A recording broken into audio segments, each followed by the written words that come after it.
on you really seeing the value of why you've applied to this particular school, not only for the people on the other side of the screen to read it and understand, but for them to know, you know, why you're investing your time, not only in just writing this essay, but potentially spending time in this educational field. I think really having a clear, concise idea is a competitive application to us.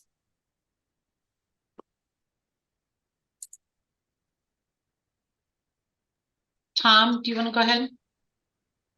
Yeah, sure. I mean, I think for all schools, you know, we look at academic backgrounds, business schools, and particularly with the MBA, we do look at professional experiences.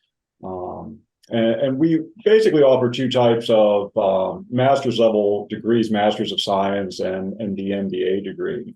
And our MBA students do tend to be a little bit older, but even for our MS students, we do look for, you know, some type of professional experience. It could be co-ops, it could be internships, but that's another dimension as far as if you're applying to graduate business schools.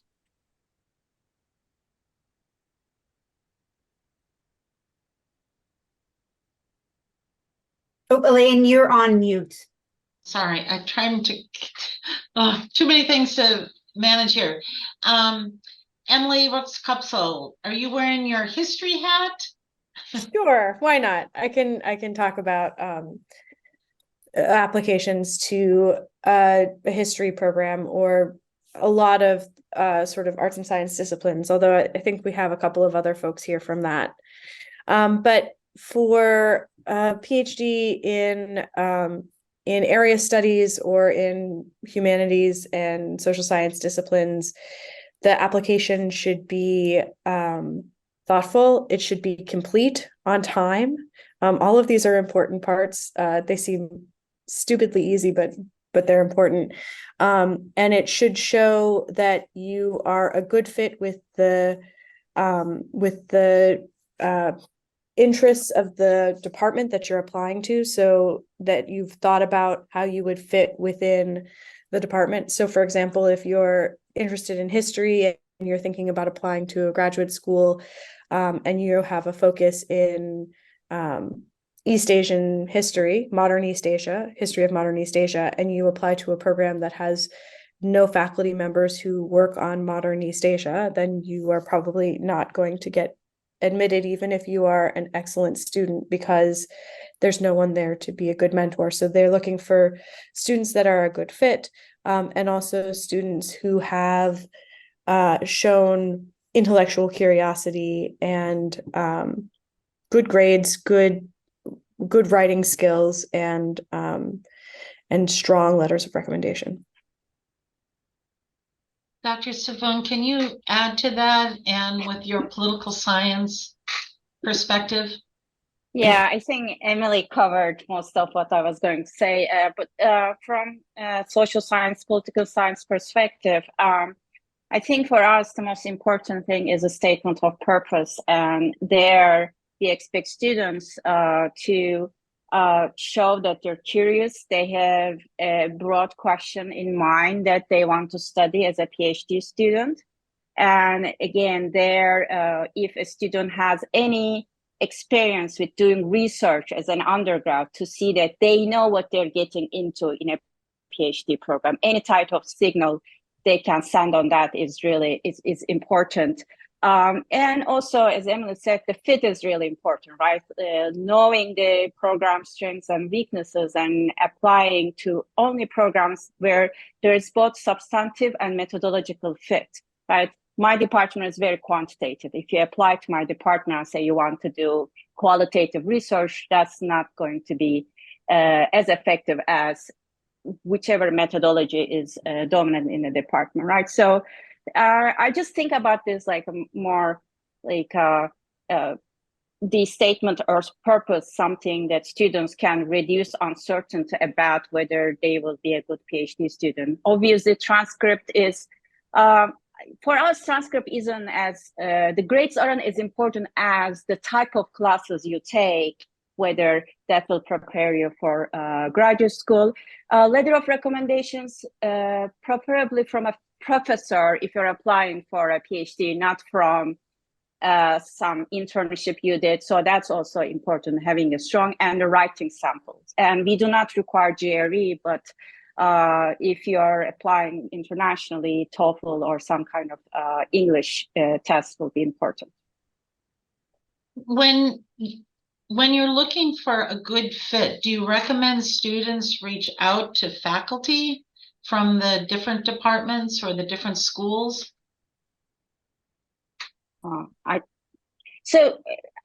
It's important that like sometimes students reach out and they assume that faculty can accept the student or not. So it doesn't usually, I think that's one thing that it's usually the admission committee that makes this decision. What I would actually recommend is that talking to the professors that you're taking classes with here. So if you're a political science student, talk to your political science professors here, say, I'm interested in X, which programs do you recommend? And then they can give you a list of 10, 15, and you might then kind of reach out and ask. But I think it will be, I find it more effective using the resources you have here, talking to PIT faculty as an undergrad, reaching, than emailing a faculty, because we get so many this emails. So some people might not even respond to that. So I don't think how effective that will be. I do think if you have a specific person in mind that you want to work with, or you think that you might want to work with, without the expectation that they will necessarily get back to you, but definitely reaching out and saying, this is something I'm thinking about working on. I'm thinking about applying to your program. Is this something that makes sense with your program? Is not the worst idea in the world. So you can always have an opportunity to feel out whether you're making a good choice. But I think I agree that talking with the faculty members here is also really important. Or you can just email the DGS or admissions director. They are more likely to respond than maybe an individual faculty, because that's their job, right?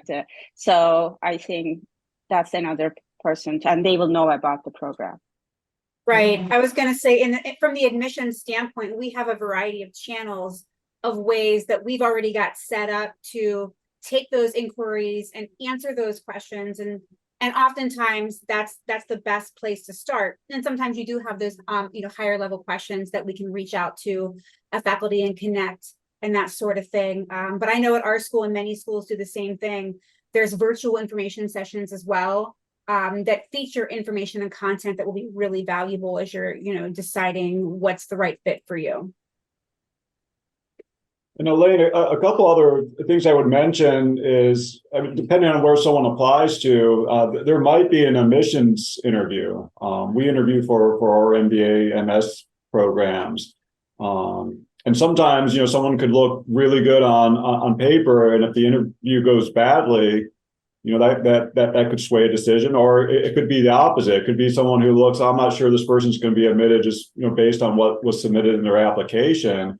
And, a wonderful interview could change that decision. So a lot of schools will have admissions interview. And then just one real simple tip, because we just actually had our first admissions committee for one of our programs today, is applying early sometimes can make a difference. If you're applying at the start of the cycle, or just not late in the cycle, because I think the mentality sometimes can be, if we're gonna take what we view maybe as a candidate that seems a little bit riskier, whether that's professional experience, academic, whatever the reason might be, it might be earlier rather than later in the admissions process. Plus, if we get later in the process and we see, okay, yeah, we're at capacity, we're where we need to be as far as the enrollment for the new class. Then who's ever involved on that certain admissions committee, subcommittee, they might get a little bit more conservative towards the end of the cycle. And the other factor there too can be, you could still be admitted late in the cycle. And by late in the cycle, I guess, and this would vary by school or by program, but if you're applying, let's say for a fall semester start, applying the fall semester the year before, That tends to be when applications open up, or early in the spring semester, say before spring break, somewhere in that window of time. But in regards to scholarships too, sometimes scholarships can, run out the later it gets into the admission cycle. So someone could still be admitted, say, you graduate with your bachelor's degree, and some of the job opportunities don't come through, and so you say, well, I'll go to graduate school now. You may still be admitted, but then it could then be a case, well, you're admitted, but your scholarship's reduced, or there's not even scholarships. So applying early in the process, or just managing that timeline's a real simple tip. Emily, Renne, when you're looking at applications, how do you weigh the test scores for if you require a test? If GSPIA requires a standardized test versus grades versus work experience versus personal essay? A great question. We do not require the GRE or GMAT scores for our admissions process.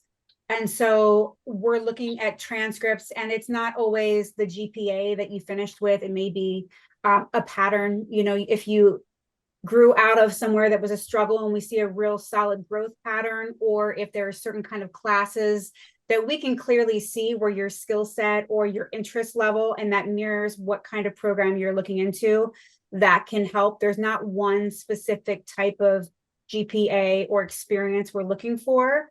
And also that experience in terms of internships or research or job experience, filling in those gaps and giving us all the information that you've participated in really helps us kind of formulate a picture of who you are, how you've come to be, and why you're here now.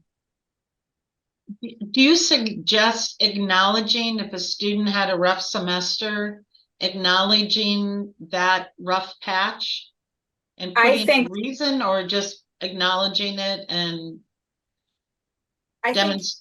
Go ahead. Going to see if there's been a rough patch, it, and they're going to see it. I think calling it out and explaining what happened is your best possible opportunity. I know for our school, we have an optional essay opportunity, so you don't have to take it. But I always tell students, if there's something to your story that defines your character, defines your path, it's important to include that. And again, hoping that they're not going to notice is not going to work. Taking ownership of it and explaining how you've grown is your best possible opportunity. Does anybody else want to add to that question?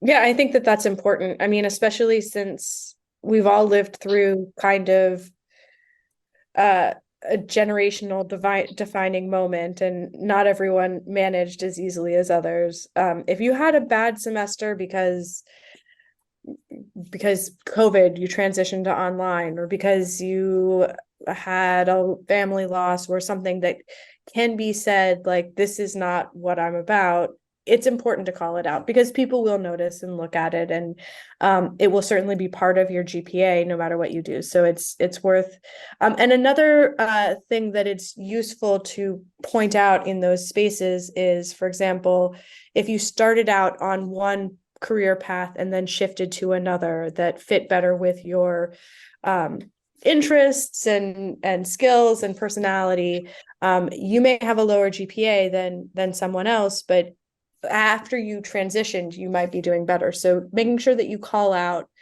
I started out, I was trying to do pre-med for whatever reason, and then I realized that what I really wanted to do was be a historian, and this is how I've shifted. And look, when I stopped taking chemistry, my grades got a lot better, is not the worst thing in the world. So I'd like for the 4 different panelists to, what different experiences do you look at in a candidate? Burcu, I know you said undergraduate research is important. That might not be the same for Tom Keller.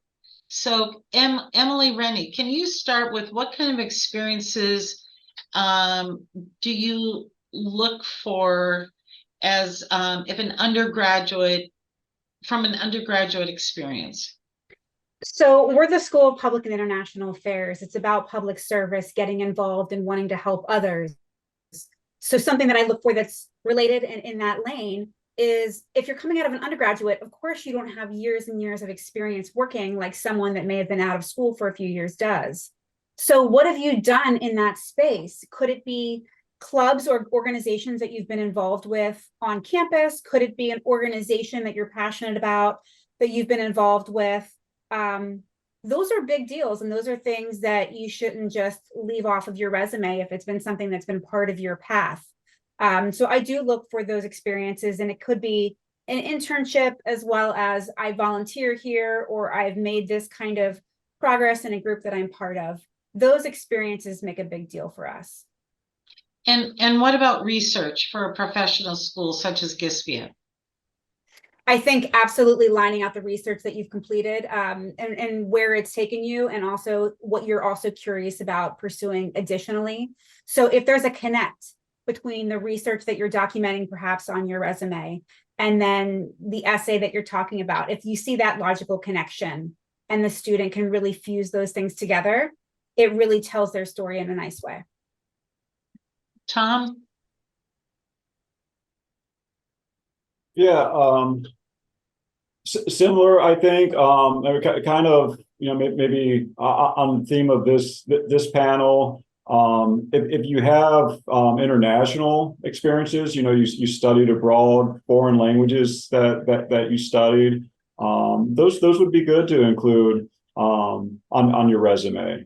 I heard someone else say, as far as like the academic rigor, that is something that we would look towards academically. Some of the classes where we know students will have a harder time maybe, or classes that are some of the quantitatively based classes in finance or statistics, economics. So, taking some classes there, and we do look at the rigor. So getting a B plus in those classes, that's still something that would be viewed as a positive.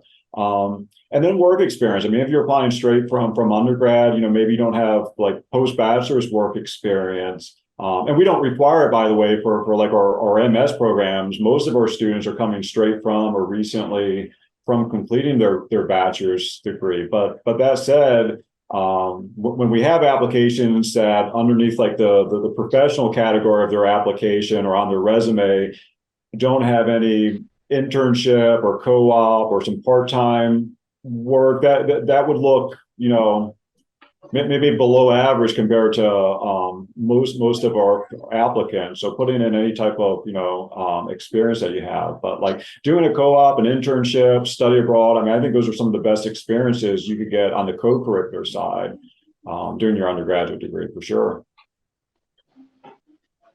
I think another important aspect that gets looked for is intellectual curiosity. So, you have to be able, you have to be able, thank you. You have to be able to show that you can formulate a research question that makes sense, that is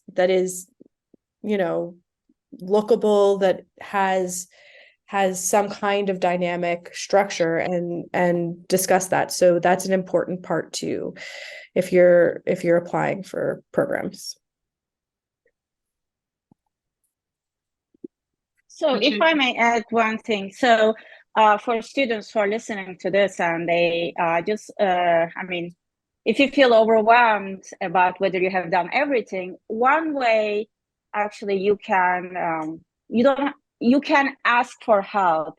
You can ask the faculty member who's gonna write your letter of recommendation whether they can look at your statement of purpose, right? As an undergrad, you're like, okay,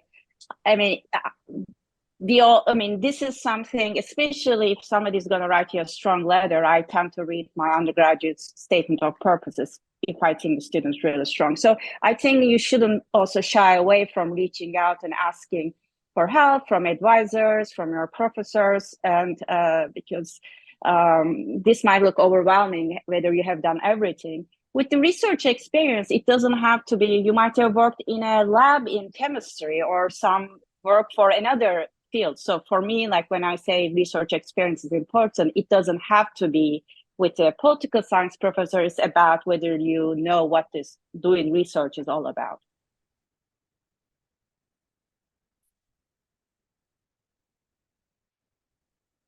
I'd like to go on the panel another time, and then I'm going to open up for questions and answers. Just tips to avoid. Things that you've seen that it's kind of like a train wreck, and you think, oh my goodness, why? If only they had thought of such and such. Emily, do you want to start, Renne? Sure. So many students will apply at several different graduate schools, and I think that that's smart to do. What is not suggested is it's very obvious and clear if you have applied to 4 different graduate schools and programs with the exact same essay and you've copy and pasted the school name in there.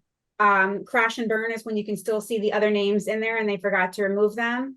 But also, like my point at the beginning was your essay should be educating the admissions committee why you belong there. And you should be educating yourself, right? If you don't have a real clear idea of why that program is beneficial for you, that's what we are looking to see. And so again, that blank statement, it's not worth your time and your effort and your money for an application if you're going to just copy and paste a blank statement. Make every attempt with your essay focus and clear as to why it's that school and why you're spending that much time on that application. Tom, tips to avoid? Yeah. I mean, one, and this probably hopefully goes without saying, but I mean, just be truthful in your application. You know, sometimes someone may want to, you know, try to hide some information or misrepresent, and usually you get in more trouble for the lie than what you actually did. So I would just be forthcoming with anything. And you know, it was mentioned that, you know, and believe me, most people will have a bad semester during their bachelor's, and a lot of times, you know, that comes early. So I mean, we see that, or some type of minor infraction or something like that. And there is on most applications, if you need like an optional, you know, essay to explain something. But I would stress, you know, just being, you know, forthcoming and honest in everything that you're submitting. As far as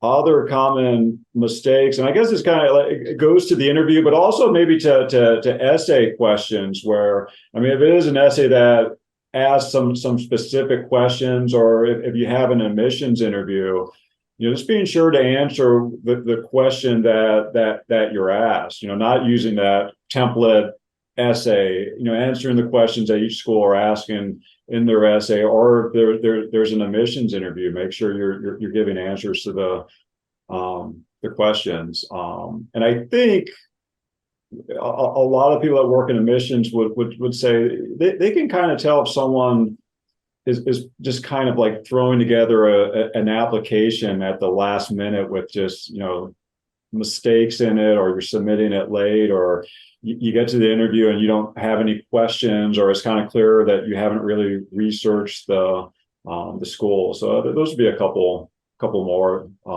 common mistakes to try to avoid. Emily? I think most of mine have come in, but the easy ones are make sure that you're submitting it on time, that you're submitting it, that you've proofread your essays, and maybe even have someone else proofread your essays so that they're not full of grammatical errors, and that you're not citing someone else's university rather than the university that you're planning on applying to. It happens way more than you would think. Make sure that you have all the pieces of the application put together and you know what they are. And that probably means following up with the letter writers that you have to make sure that you've asked them in plenty of time to write your letter of recommendation, and that they have followed up and actually submitted your letter of recommendation for you. There's, you know, just making sure that you have everything put together and that you're doing it in the right way to the right place. Dr. Savan? Can I say one more thing about letters of recommendation? I know there hasn't been a question about this yet, but letters of recommendation are very, very important, not just a little bit important. And your professors and probably your bosses, I would like one of the professional folks to speak to this, but your professors, if you've been a good student and a student who they would like to see succeed in their quest to go to graduate school, will almost certainly say yes to a request for a letter of recommendation. But you need to make sure that you are, one, asking the right person. So if you were in a class of 300 and never spoke to the professor and only got moderate grades, that's probably not your best letter of recommendation. And two, you need to make sure that you're asking with enough time that that person can really think about you and write a nice letter of recommendation. So you want to give them as much time as possible, but at least 3 weeks, if not a little bit more. And three, when you go to your letter writers, you need to offer them enough information about yourself so that they can really reiterate who you say you are in your letter, in your application. So if you want a good letter of recommendation, you should be coming to your professor's office with enough time that you can take into consideration the things they say about your materials, but giving them a resume, if possible, your personal statement or statement of research, if possible, whatever optional essay you're planning on writing. You want to give them as much material as you can so that they know, oh, you say you're doing this. Let me think about the things that you did in my class or my program or when we were in office hours and build on those things. And since you're all here in school still, make sure that if you decide to take a year or two off between applying for graduate school and finishing your undergrad, make sure you stay in touch with the people who are going to write your letters of recommendation.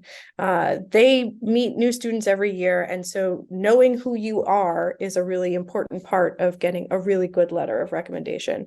And those can really make or break a student's application to graduate school.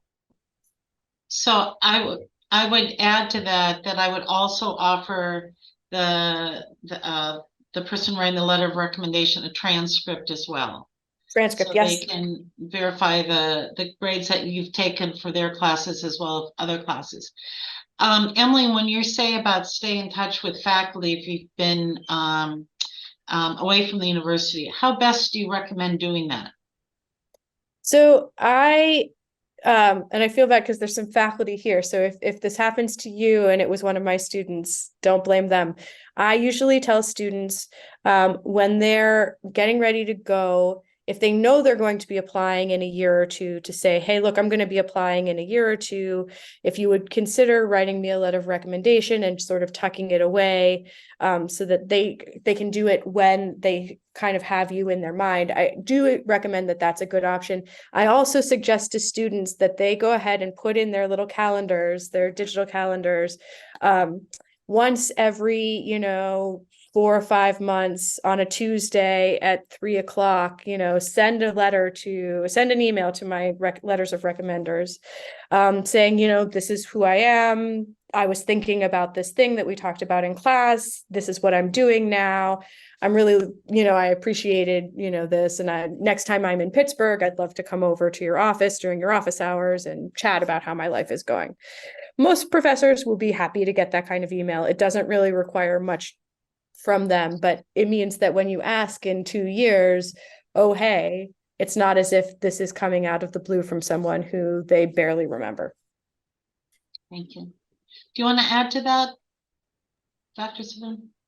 Oh, no, I think I don't have much to add, but with respect to if you're asking a letter a couple of years after your graduation, and if you haven't been in touch with that professor, just sending a paper you wrote for that class, right? So that And especially if it is a capstone smaller class, the better, right? If it's an intro course, it's very hard to write a customized letter, right? I mean, you don't want a very generic letter. Oh, the person that got an A and I don't know what else to say. So the more information you can provide to remind yourself what you want to do, the more customized your letter will be. And that's a much more credible signal than for a professor to send just a more generic letter. Interesting. And I might, if I could add, and this is just my opinion, but if I was applying, and the individuals I would select for my letters of recommendation, I think I'd be inclined to, because on the applications, a lot of times, this is the case with the application we use, Business Cast, which is used by a lot of universities, but it gives you the option of, do you waive your rights to later see that letter of recommendation? And I would probably say yes to that, because then that letter probably does carry a little bit more, authenticity, that it's like, wow, like this person, they're not worried about possibly the student reading it. They really are writing this letter for the school, for the program, for the faculty members that are going to be making the decision. So that's probably what I would do. And I saw some thumbs up from Emily, so I think that's at least a couple people would back me on that. Students, do you have questions? You can unmute, you can put it in the chat, however you want to ask. This is for you, so.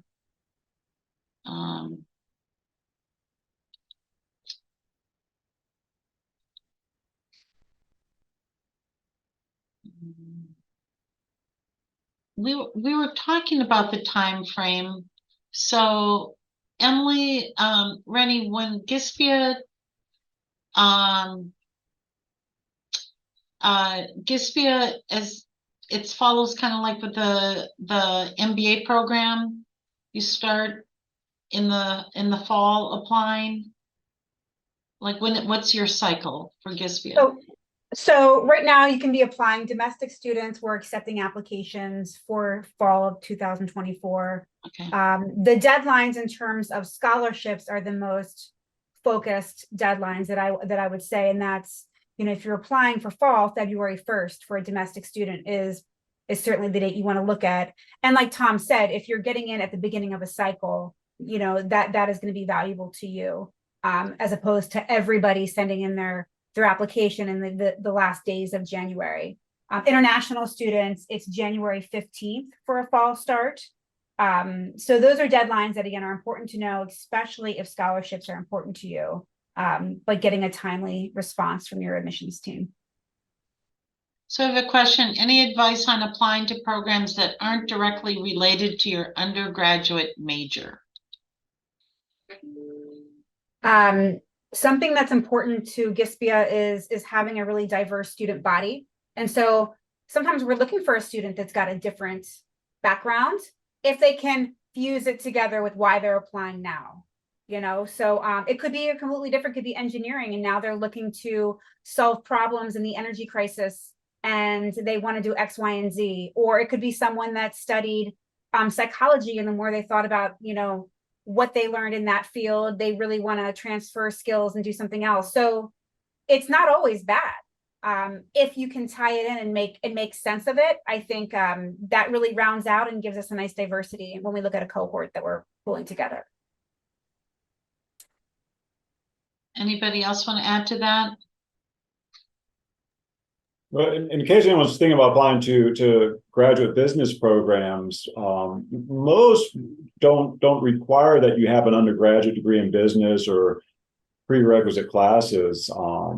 It's good if you can work it into your schedule while you're still in school to take a class. If you think, maybe with this degree, if I combine it with a graduate degree in marketing or finance, for example, to try to take a class. But I think what's nice now, as opposed to like our generation, is you can also take so many classes that are online, through Coursera, etc., LinkedIn Learning, where you can kind of sample some of those courses as well, just to make sure it's the career path that you want to go down, rather than going into a program. But if you think about business, I mean, most schools wouldn't require. I mean, there are some programs would have a prerequisite list of classes that you would need to take.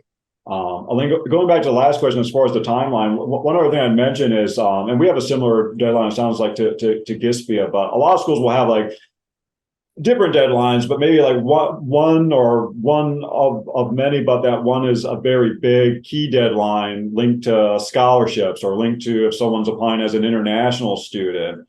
And I mentioned applying earlier before in the panel discussion, but it's also like almost unbelievable when you get a key deadline. What a difference that maybe just even like a week could be. So like for us, a big deadline for a full-time MBA is February 1st, and January will be the month where we get half of our applications. But then if I like boiled January down into the weeks, most of them are coming in that week before February 1. So even just putting your application in, a little bit, a couple of weeks ahead of schedule sometimes can make a big difference if it is a program that receives a lot of applications, or has, like with our case, we do admissions interviews. So, if you're applying at the same time as everyone, then it could take a little while to get your interview scheduled, just because there's so many applications being processed at that time.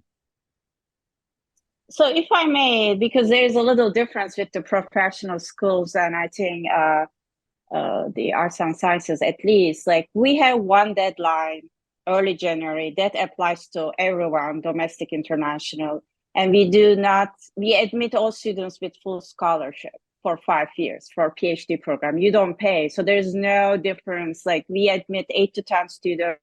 If we admit them, there's a 5-year guaranteed funding. So early application doesn't matter, because if the deadline is January 10, the committee doesn't meet until January 15 or 20, because we read them at the same time. It's not rolling. So for, I guess, knowing where you're applying, but at least for social science PhD program, there's no need to apply early. And also, when you apply, we don't, very rarely we accept students with, sometimes accept students with outside funding, but the idea is getting students with scholarship, you pay a stipend. So it's a little different depending on whether you're applying to professional schools or take the PhD program. How much weight do letters of recommendation hold in terms of convincing acceptance committees in general? So those letters of recommendations. I think if it's one that was talked about where, the teacher really knows the student and it's a really great letter of recommendation, that can really make a big difference if there's some other things that you weren't sure about. I think it depends for us on the admissions file entirely. Sometimes an okay letter of recommendation, and by okay, what I mean is the professor or the supervisor is not diminishing the skill level of the student. Maybe they just don't know them as well. I think a great letter recommendation can really boost an application and make it stronger. And there have been times where a really unfortunate letter recommendation can make it weaker. So I think there's no exactly one answer for us. It's kind of the whole picture, but typically if we see things that are strong on a resume and an essay, it's going to be strong in the letter of recommendation. That's, and if it's lesser of the fact, then maybe that teacher doesn't know them as well. So I think knowing who you're asking and being confident in that relationship is really important.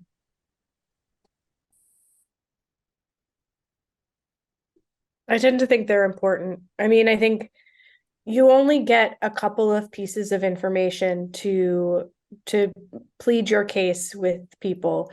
And letters of recommendation are not just you telling the school why you are great and should be admitted, but another member of the field that you're planning on going into vouching for you. So it's an opportunity for someone to say, look, this is a student, this is a person who I would want to have as my colleague going forward. I would want to have as part of my field going forward. And that really does matter. It adds to your overall thing. It adds to your overall package. You can't I mean, there are times when that can really mean the difference between someone saying yes and someone saying no. And so you don't want to waste any little bit of your application. You only have a tiny little bit, so don't waste those pieces.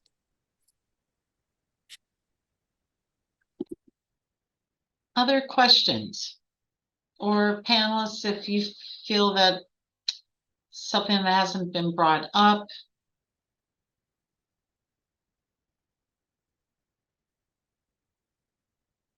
Just one thing I'd like to say about the application fees, right? I mean, unlike undergraduates, like usually in graduate school, this in the PhD programs, I mean, people tend to apply maybe 8 to 10 or something. It's not like 50, 100. I mean, because you need to customize your statement of purpose. That is really important. And these application fees might add up. So if if you're in a situation where that's going to be financially a big burden on you, it might sometimes make sense to reach out to the admissions person, see whether whether they can waive the fee or they have any kind of situation for that. So, I mean, sometimes some universities easily waive them, some others not. So there's a big variance. So it doesn't hurt to try if that is getting really hard for you to apply one more program you really want, but you can afford $100 more or whatever the application fee is. Yeah, I'd be hesitant to ask that, thinking, so thank you for sharing that.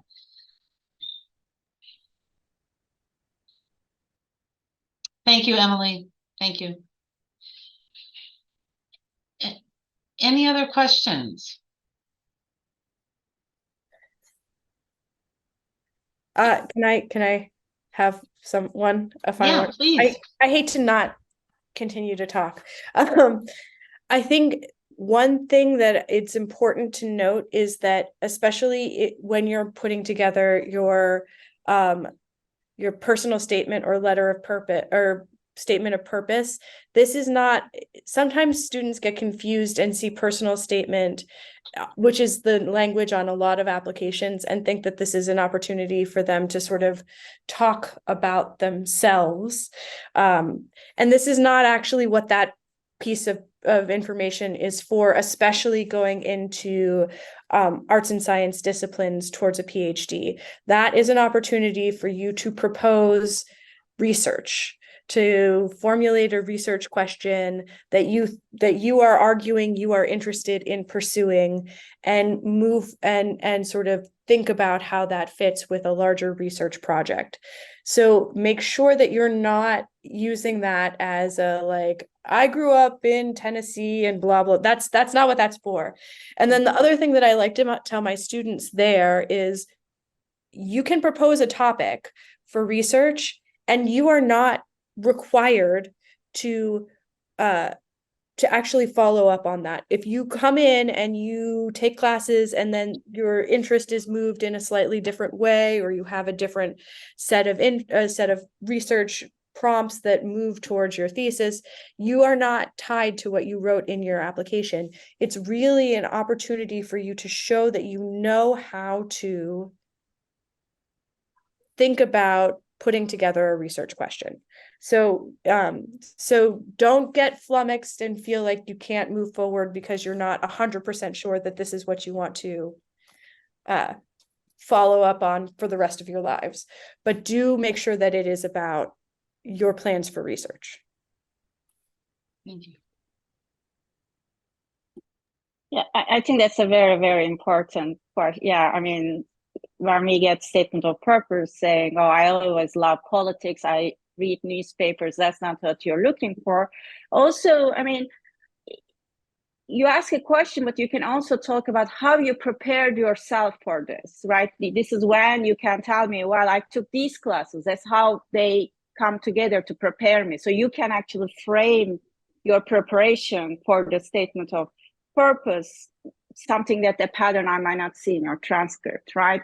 So making that as a kind of intentional as possible, that you like doing research, you know what it entails, and this is what you have done to prepare yourself. Thank you. Yeah, and do think about the kind of program you're applying to and who they're going to want to hear from. Because if you're applying to, and I know this has already been said, but if you're applying to a PhD program, it's great that you've had experiences with internships and working outside. If you have, that's always positive and it's something you can talk about. But the faculty who are choosing who they're going to admit for graduate programs want to see letters from faculty. If you're applying for a business degree, for example, they really might want to see those letters from internship supervisors or from job supervisors, in addition to letters from faculty. So, so really think about what kind of program you're planning on going to. Good point.